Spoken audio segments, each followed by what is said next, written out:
Good evening, I'm Dennis Ward. Welcome to APTN National News.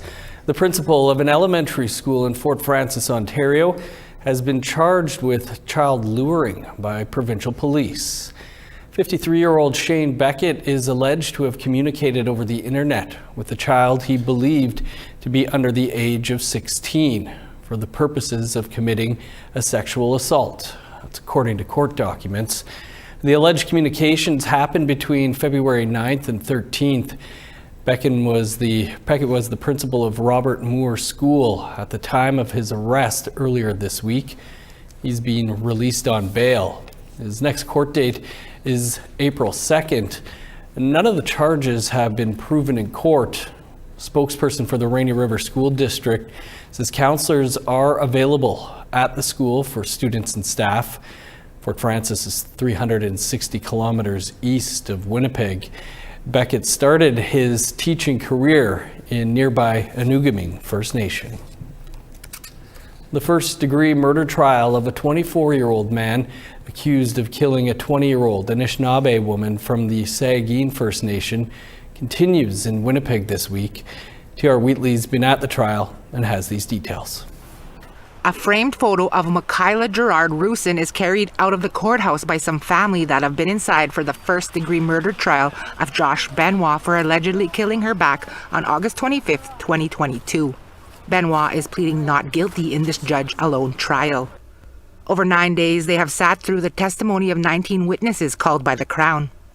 In court on Thursday, there were arguments over the admissibility of some photos presented by the Crown as evidence. They are photos from red light cameras that show Benoit's car near Mackaylah's residence in Winnipeg and of his car leaving the city heading towards Steinbach, a small town just 50 kilometers southeast of Winnipeg. They were taken the same day it's alleged Benoit killed her. The judge is expected to decide whether or not they will be admissible next week.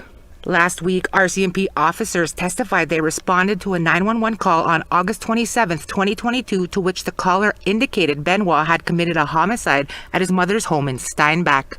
That testimony was backed by Benoit's father, who also told the court last week that he was the one to call 911, saying he had seen a body in his son's trunk after helping him with a flat tire. When RCMP arrived at Benoit's mom's home, he had fled in his vehicle. RCMP chased and arrested him, and in the process, his car started on fire. RCMP told court Benoit set it on fire himself. There was no body in the car at the time. Mackaylah wasn't found until August 28 on a remote ATV trail about 50 kilometers south of Steinbach. Her remains were in a deep storage tote container. As well, video surveillance from the Canadian Tire in Steinbach from August 23rd, 2 days before Mackaylah was reported missing. RCMP testified last week that Benoit was seen buying items such as cement mix, a baseball bat, as well as a bin that appeared to be like the one Mackaylah was found in. The Crown says the materials prove beyond a reasonable doubt Benoit's actions were intentional. Defense is questioning whether or not the RCMP followed protocols when obtaining the materials. The trial continues next week when the defense is expected to present their case. T.R. Wheatley, APTN National News, Winnipeg. Indigenous Services Minister Mandy Galmasti was in Nunavik in northern Quebec Thursday afternoon, where she announced close to $230 million in federal funding for initiatives that benefit Inuit people living in northern Canada. APTN's Fraser Needham has that story. Speaking at a press conference in Kuujjuaq, Galmasti said the new funding will help provide stability for northern programming. Today's announcements are about making sure that families and communities have the support that they need now, and they have the support while they're continuing to work on solutions that are strengthened by the Inuit of Inuit Nunavut. The government is providing $115 million to renew funding for the Inuit Child First Initiative until March 2027, $50 million for the new Inuit Nunavut University, $30 million for the Nutrition North Canada subsidy, and $27 million over 5 years to eliminate tuberculosis in Inuit Nunavut. Maggie Emdluck, the chairperson of the Kativik Regional Government, echoed Galmasti's sentiments. It's very good to hear that efforts and funding are being made towards our youth and children in the region. As you may know, majority of our population is children and youth. So there will be efforts made, more efforts made again to address,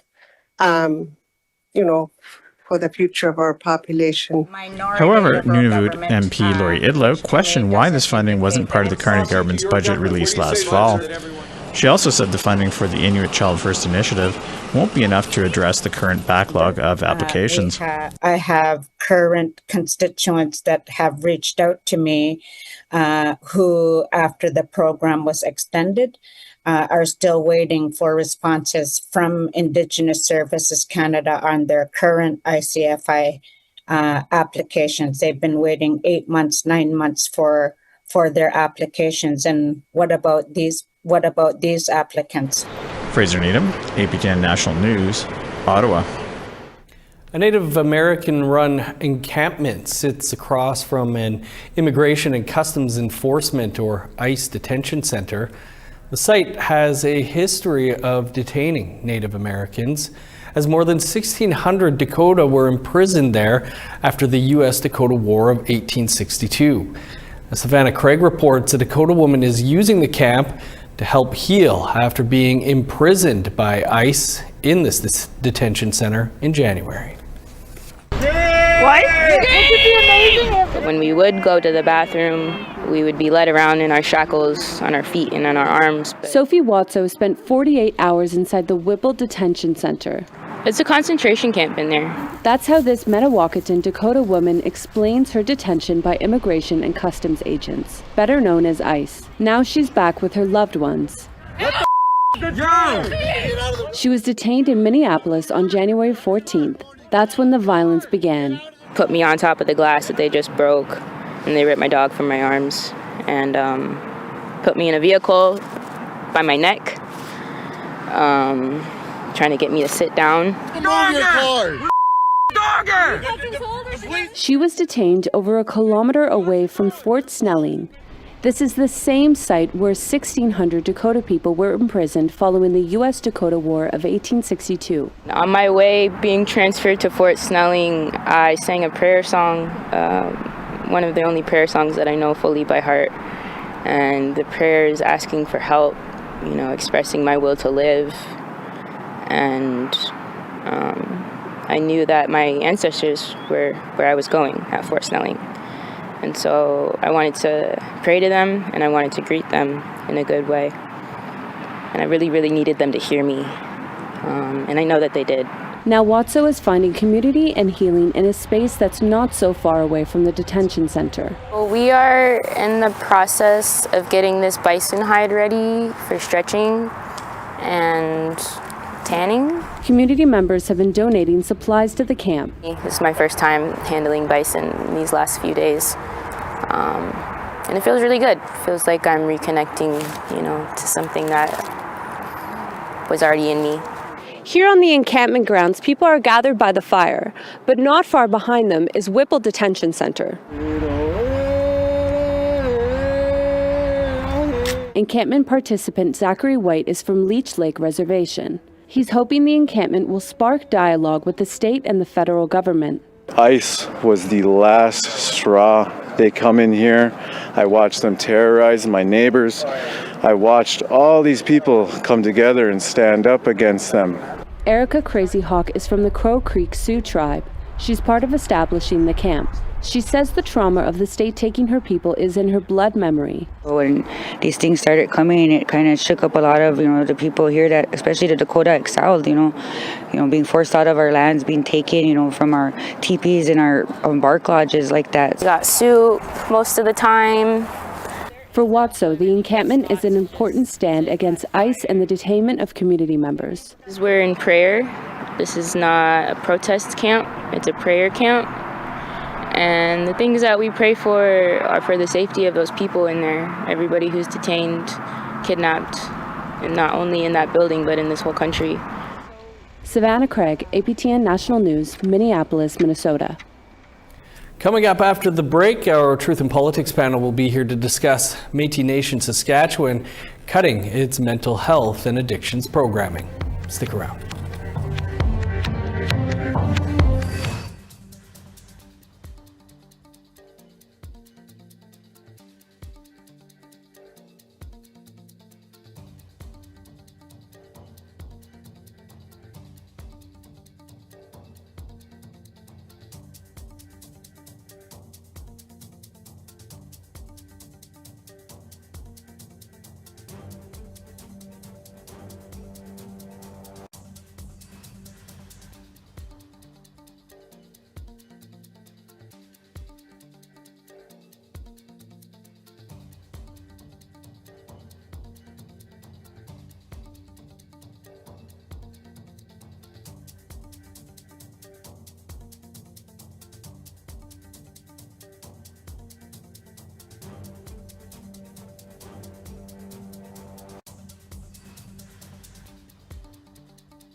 Welcome back. Concerns from the Indigenous community in Winnipeg help prevent a proposed bylaw involving public protests from moving forward.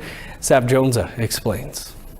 Thousands of Winnipeggers used their democratic voices to stop a bylaw that would have restricted certain forms of protest in the city. Many shared their opposition through letters to City Hall, while on Tuesday more than 100 spoke as delegates in front of the Executive Policy Committee. City Councillor Evan Duncan put the bylaw forward last year, but says it is shelved for now due to public feedback. As we heard from several groups today, too broad, okay?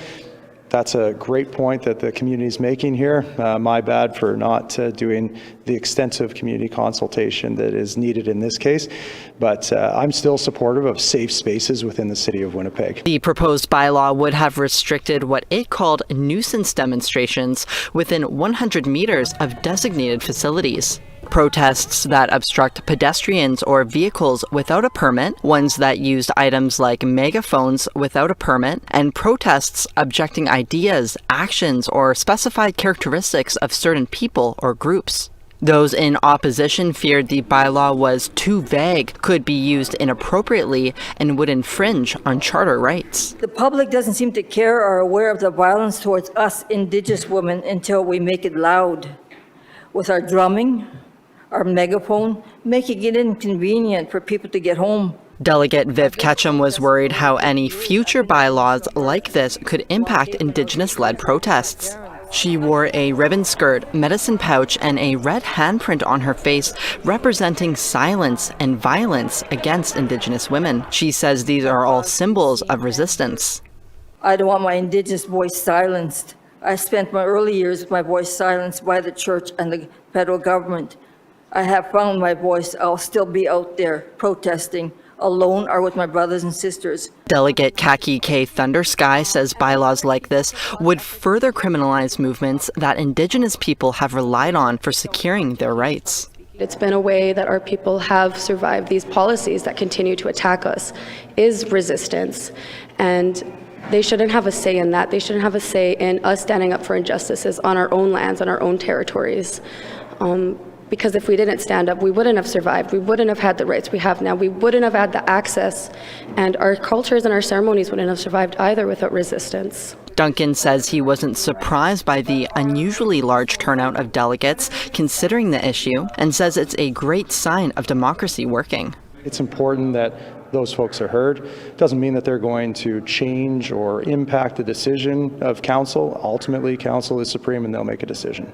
Mayor Scott Gillingham says he supports the decision to shelve the bylaw. He says the federal government's proposed Bill C-9 will cover lots of the issues the bylaw mentioned, and he doesn't think it will be necessary to look at it again. Well, I don't see this bill going back to the drawing board. APTN News asked specifically about threats to Indigenous protesting rights in Winnipeg. Do you think Indigenous people should have any restrictions regarding protesting or demonstrations? Well, I think that all people in Canada should be subject to the same set of rules and laws that would govern and do govern our society. Winnipeg has had several landmark protests in its history, including the Red River Resistance, the 1919 General Strike, and the Search the Landfill movement. Sav Jonesa, APTN National News, Winnipeg.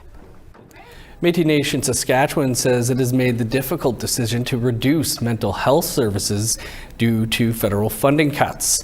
The cuts will directly impact citizens who rely on the support and members of the team. But the announcement comes at a time when the MNS also confirmed it is spending just over $7,000 a month for office space in Ottawa. It's one of our topics for this week's Truth in Politics panel. With us as always, Jennifer Leywitz and Negon Sinclair. Jennifer, Negon, great to see you both. Jennifer, we'll start with you and your thoughts on Métis Nation Saskatchewan cutting mental health and addiction services and the timing of it. I would say that I'm really not surprised. Everybody kind of knows by now with my history on this panel that there's a lot of frustrations growing with the Métis Nation Saskatchewan. And this goes back to what we've been kind of talking about since the beginning, that this is a government that is in the capacity building stage and realistically needs to be creating a lot more long-term sustainability and, protecting the core foundations of what good governance is. And they've been relying quite heavily on these funding agreements, and this one specifically, which is obviously a short-term funding agreement that they would have known is sunsetting. But instead of, doing some preemptive work on this, it seems like they kind of just are throwing this on all of their citizens now, being like, oops, sorry, it's ending next month, best of luck. I've been receiving emails, messages, calls from mental health therapists around the province now that are really concerned because they have a lot of people that have been accessing this program. And I think it's time that we start talking about what it looks like to actually build foundations, especially in mental health, which is the backbone of any good governance. And it seems like it's just being treated as a program and it's just being cut and everyone enjoy the next steps from there, basically. So. Right. Nigan, is this a bad look given M&S just approved what they called a historic $200 million budget for the year and is also spending $7,000 a month to rent an office space in Ottawa? Certainly, it's indicative of yet another huge missed opportunity for M&S. Jen has done a very good job sort of documenting blow by blow the different ways in which the M&S has reduced free speech, reduced relationship with community, and then really just turned inward to build more profile for local politicians, for people who are working within the organization than actually serving people. The fact is that when you cut mental health services, you're actually cutting something that is central and a core to us as Indigenous peoples. I mean, we are not just bodies and we are not just, constituents, but vote. We are entire communities with minds, bodies, hearts, spirits, and anybody who spends any time working with our teachings, with our traditions, knows that if you cannot serve the needs of mental health, really, it doesn't matter how many apartments you provide, it doesn't matter how many social assistance checks you provide, because ultimately what you're doing is you're becoming part of the problem. If we don't deal with the mental health issues, which then goes directly to issues involving justice, involving domestic issues, involving the child welfare system, I mean, all of those things come directly from mental health, not physical health. And of course, while we do worry about things like diabetes and other things, it's the mental health that's really the center core. So what really I think is the M&S has really lost its way. It's lost its vision, and it's really not listening to the people who are most dedicated to the organization. And if I could just give a little kudos to Jen. Of course, I may be a bit biased that we're on this panel every week, but it's pretty upsetting that somebody so dedicated to the organization would not be listened to. And if she's just one, I imagine all the other ones who don't have weekly panels that can talk about this. Absolutely. We'll leave it there, but big thanks to you both and safe travels. Thanks. We've got a preview of tonight's Nation to Nation after the break. Stay with us.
Welcome back. Time now for our photo of the day. And if you're enjoying the Olympics, here is Cortina from 7,000 feet. Thanks to Annie Moljeski, who is working on the games and also happens to be a huge APTN fan. Thanks, Andy. Send us your pictures to share@aptn.ca for the chance to be our next photo of the day. Now let's take a look at tomorrow's weather forecast. Starting on the east coast, sunny and +2 for Fredericton, 4 above with the sun out for Halifax, -21 for Kuujjuaq, 12 below for Nain, cloudy and -3 in Montreal, -8 for Chibougamau, +1 and cloudy in Sault Ste. Marie, 0 for Ottawa, -3 for Thunder Bay, 8 below for Sioux Lookout, -15 for God's Lake, -13 for the Pas, 12 below in Winnipeg and Brandon, -12 for Regina, 13 below for Saskatoon, -15 for Meadow Lake and Buffalo Narrows. In northern Alberta, -13 in High Level, 12 below for Fort McMurray, -12 for Edmonton, sunny and -6 in Lethbridge. +3 for Vancouver, 4 above for Victoria. -5 in Prince George, cloudy and 2 below for Smithers. -21 in Old Crow, 24 below for Rock River. -15 in Yellowknife, 19 below in Norman Wells. -31 for Sax Harbor, 39 below in Paulatuck.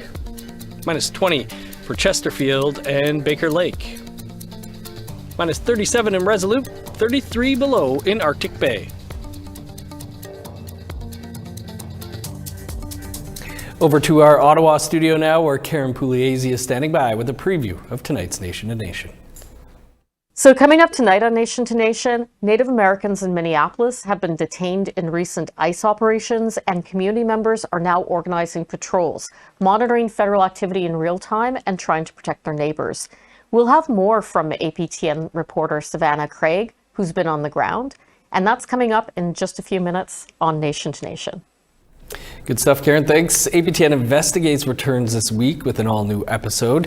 Video journalist Rob Smith returns to his family's traditional homeland in Kingcome Inlet on BC's Central Coast. For decades, the Jawa-Danook First Nation has been at odds with a conservation group to get land back it believes was illegally appropriated. They say it's a dispute that may lead to direct action if a solution is not found. Here's a preview.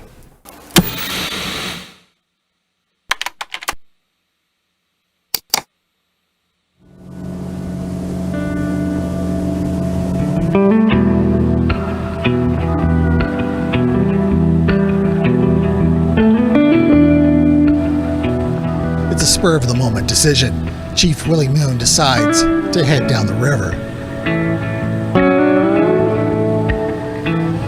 He's a hereditary chief and elected chief counselor for the Jawa-Danook First Nation.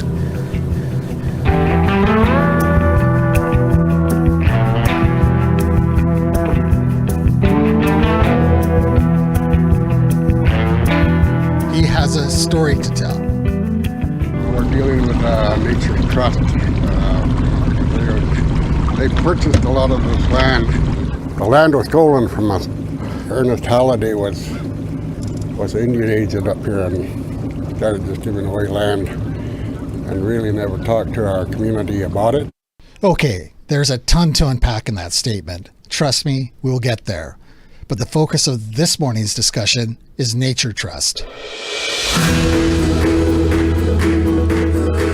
The Nature Trust of BC is a leading land conservation organization.